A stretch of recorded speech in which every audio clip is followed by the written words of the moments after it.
little 2, and I will put the presentation. Okay, so as I said, this is the presentation for the Level 2 Electrical Installation course at Wiltshire College, Trowbridge. My name is Paul Smithies, one of the lecturers at Wiltshire College. At the moment, due to COVID restrictions, we're limited to lecturers. We normally have about 4 or 5 that will visit, but because of the cross-campus restrictions, we're down to lecturers at the moment, myself, and there's another one called Andrew Paul. But it will be myself giving the presentation today.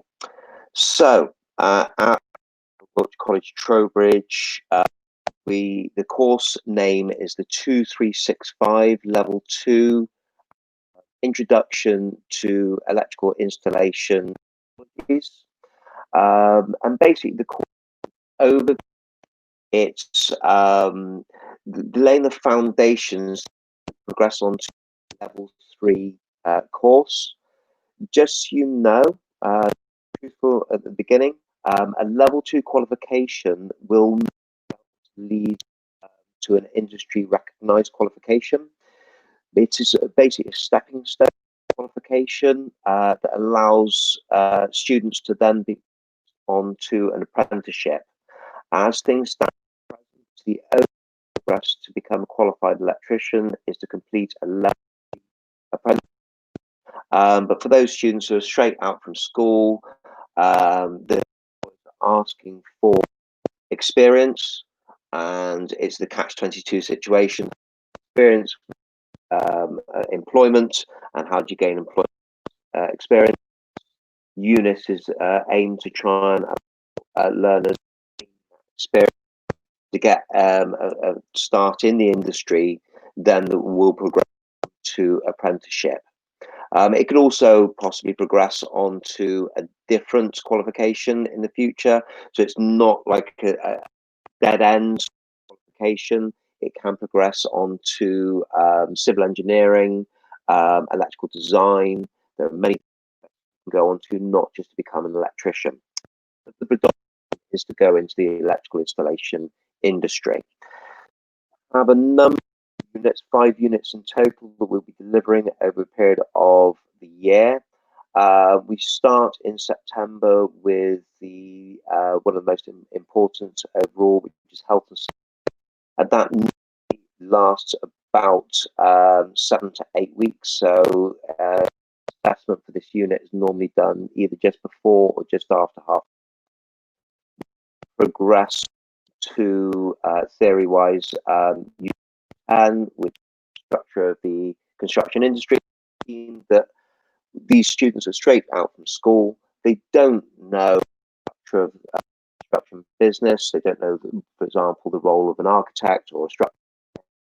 This unit is to do basically to get the idea of type of structure of building companies when they step into industry.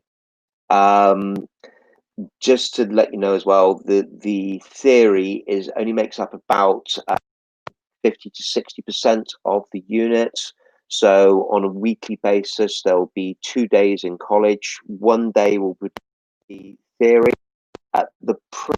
This is delivered online due to COVID restrictions, but as soon as possible, we rather regain the face-to-face because it seems to better in those situations. But having said that, a lot of students have given me feedback it's working for them with the online learning due to the generally within electrical level 2 of the year learners. They seem to pick up very well on learning. So once they've completed unit 210, which is normally done around about Christmas time, they then step into a larger unit 202, to unit 202, which is science principles. So this is going through from the basic of revisiting maths, going over Pythagoras' theorem, electron theory, Ohm's law, and then progresses on to an understanding of design of motors, how the protective devices work within circuit. That's also into then Unit 203, which is electrical installation technologies. So that's what each of equipment that we install, what it does, functions, how it can malfunction, how we test it, aspects. As mentioned, at the same time, they're going to be spending 1 day a week in the 204. Unit 204 is quite a large unit. It's say around 40 to 50% of the overall teaching that takes place. Students, they learn actually how to physically install different types of different techniques that we can use, and to build a lot of practical rigs as you'll get shortly. Within the course, there is a number of requirements with regards to pieces of equipment and tools that the students need to provide. First, safety is paramount to us. So as a result, we must provide a pair of safety boots, steel boots. You can use safety trainers as well. This is for when the students are in work. We have site conditions in there. It's safe, but there is an increase within the workshop area, or they must wear safety boots at all times. There'll also be 2 ring binders, for one for their theory notes and one for their practical work. A pad of A4 paper for doing their theory notes, exam preparations. Something that a lot of students forget to bring along, which is really important, pencil. We're doing a lot of electrical design drawings. For that, you're going to need a blue and a green pen for doing the when we hit science, there is a lot of calculations that they need to be doing, trigonometry. So they do need a scientific calculator, non-programmable, which for the exams. Even though you do have these on phones these days, require additional access to bring in because phones will not be allowed during the examination. This year, due to COVID restrictions, we're asking all students, and this will be next year as well, to provide an on-site guide. We'll have a look at that shortly. Have copies that we give to students during lessons, but COVID restrictions, all students are required to provide their own. We provide a basic toolkit. We'll have a look further into this in a second. So the publication that is required is the IET on-site guide BS7. Oh, this is a sorry, apologies. BS 7671.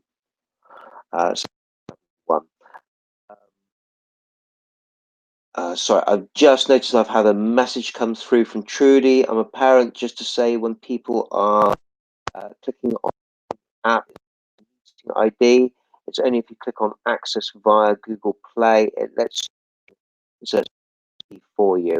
Apologies for that, Trudy. I haven't set up myself, and I know this is a relatively new facility for us, this Click meeting. It might be best to email someone within the college themselves to sort it out. Apologies for that. As I said, this is being recorded for people to be able to review in the sorted out afterwards. I'm restricted for half an hour for this, so that's to deal with later. So yes, the BS 761 out properly in the presentation. The ISBN number is correct. I know that. If you just search 18th edition on-site guide, it'll come up. Amazon, places like that. Just be quite a lead time. This it normally about 4 to 6 weeks for this to become available. So you will need to pre-order before the course starts. Luckily, we don't really need to start using this until around about beginning of November. Weeks before this is needed. It is a relatively pricey publication, £25.54 up to £30 for. This does show a commitment, though, and it's a publication that will be required in the future going forward onto apprenticeship. To be able to pass exams, this is required. A recommended publication is the IET City Guilds publication, the Level 2 Diploma in Electrical 5 book. This has all of the outcomes for the different assessments that go on throughout the course. It has a lot of sheets in here, and even though we go through all the outcomes within the lessons, it's good for students to be able to do revision by going over this. We also give students education, which is the Sitting Guilds handout, but this goes a little bit more into depth in areas and approaches it from a slightly different perspective than we might do in college. Right, so the next slide is about the tools. We don't want you to spend an absolute fortune on tools. We know this is a relatively financial commitment to some people when the students join the course. So they go out and buy a relatively basic, and it's always be upgraded in the future anyway. Myself, I go through a set of drivers, for example, every year. It's just one of those they cost, and we don't want you spending an absolute fortune. And as you progress within the industry, you'll know a bit more about what tools work right for you and what tools.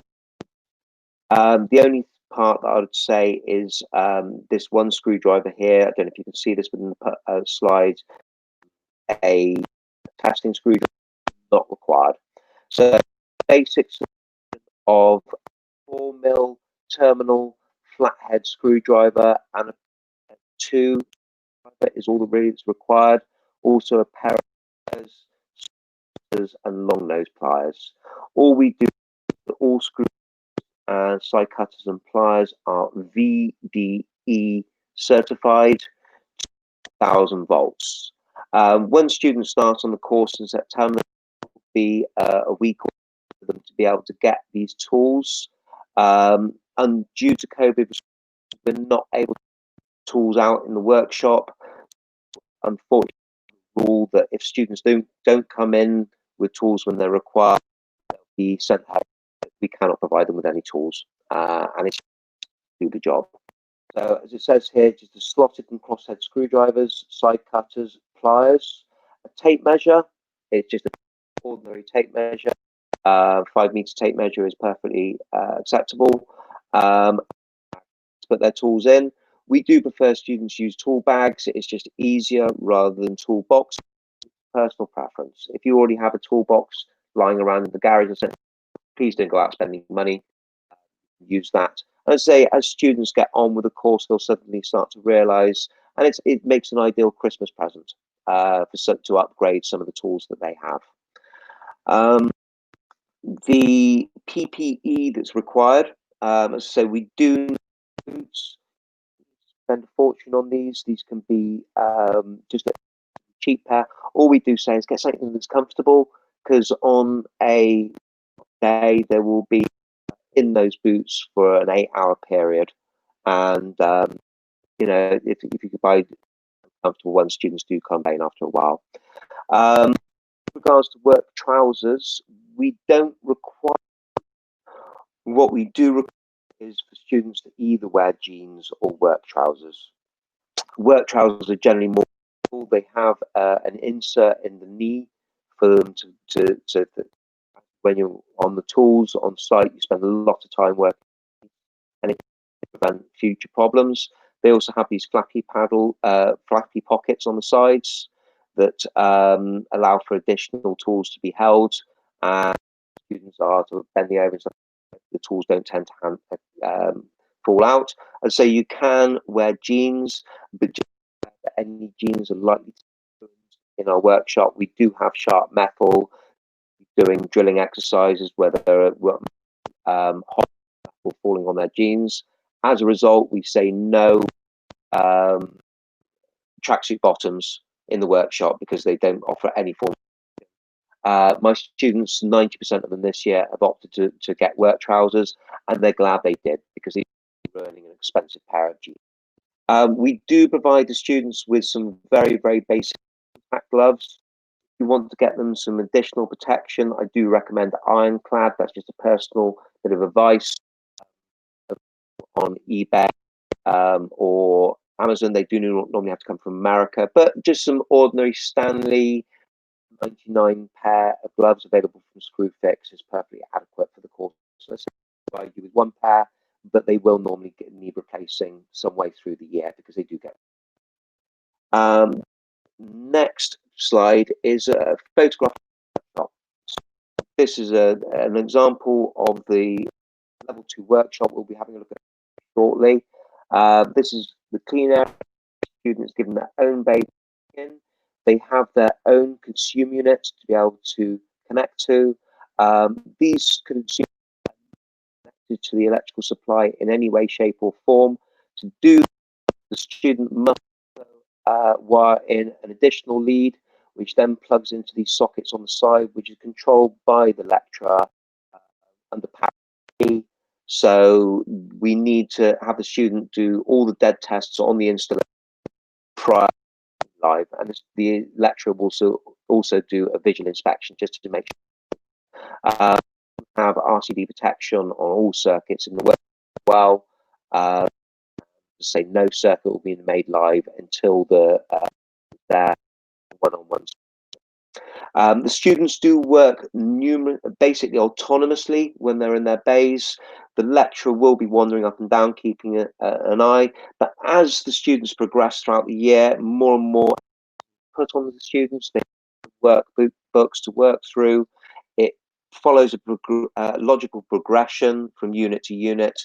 Therefore, the students are able to work more and more on their own with less supervision and less from the lecturers, only when the students require it.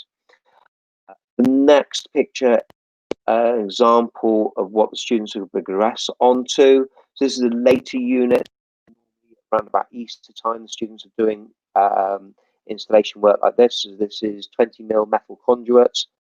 The students are given great lengths, the lengths of conduit, and they must cut, thread, bend, and then install wiring in this metal conduit. They're given all the dimensions that they have to work to, and we quite strict tolerances. This all leads towards the industry standard AM2S qualification that all electricians must do before they become a fully qualified electrician. After 3 years of the next is an installation that students are doing. So this is a relatively new student in September. For those of you that know anything about electrical installations, you may be able to pick a few faults on this. It's a work in progress. Students are notified of all the faults on the system. For example, the slightly lagging wires, the not quite put on straight. And then the students are given a chance to, on the next unit, to learn and evolve installation. The next slide, final slide. This is a student that's now gone into this book, so starting to progress a bit further. This is a feed to installation, and as you might be able to see, that the work is starting to improve the overall aesthetic appearance, which is 50% of electrical work. It's aesthetic. It's starting to improve. Still a little bit of work. But as students progress, they realise their faults, and this is where we want them to faults in the workshop. Right, so enough chat from me for the moment. No, it's me for doing a voiceover in the video. So what I'm going to do now is I'm just going to link to a video from the workshop. So it's just showing a live workshop. Apologies for the fact that it's a little bit messy. I will regain talking to you in about 1:20 after this video.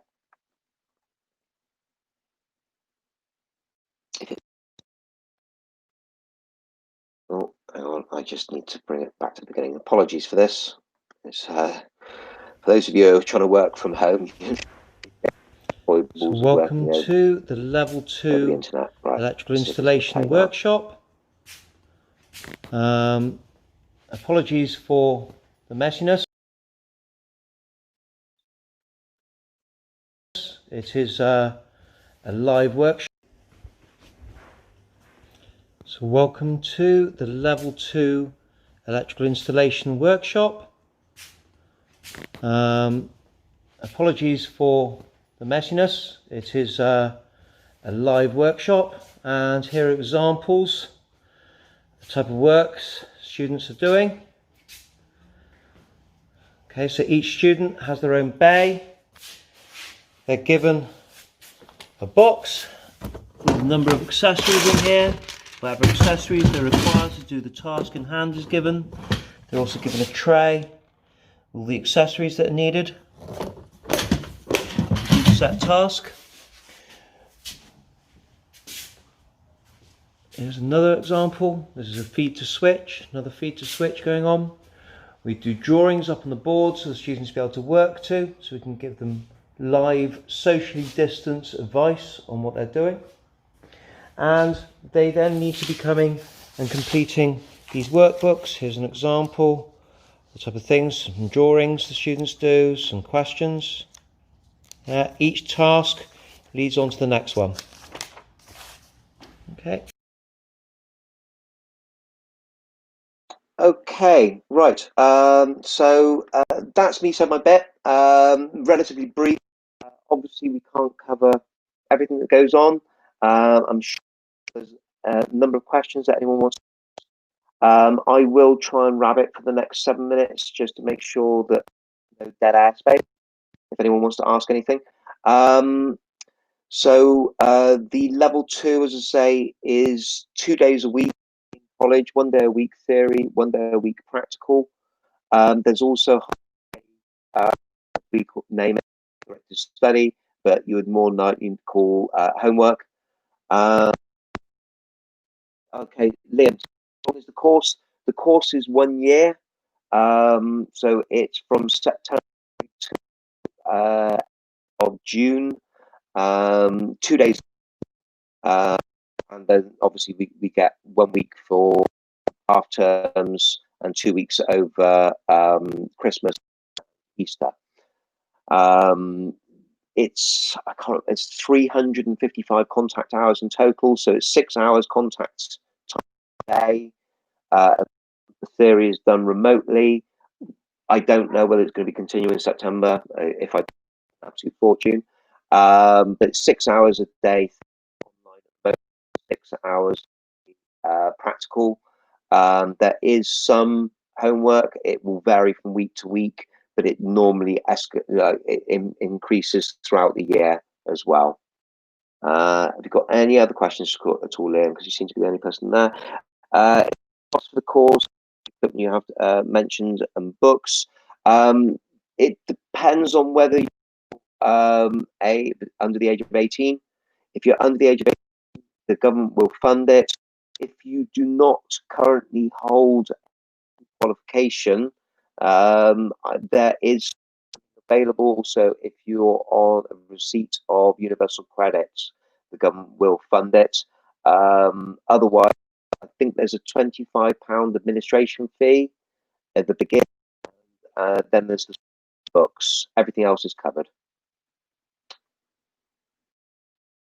What GCSE? So you require a grade 4 English. There can be circumstances. Sometimes we will allow students that are working towards a grade 4. The Sitting Guilds have a requirement of have gained grade 4 by the end of the course. So that's English. Such a highly intensive maths course. We've found students in the past, if they are grade 3 or grade, they struggle, really struggle. And there's enough on board throughout the course without having the additional worry of trying to do GCSE English or maths throughout the course as well.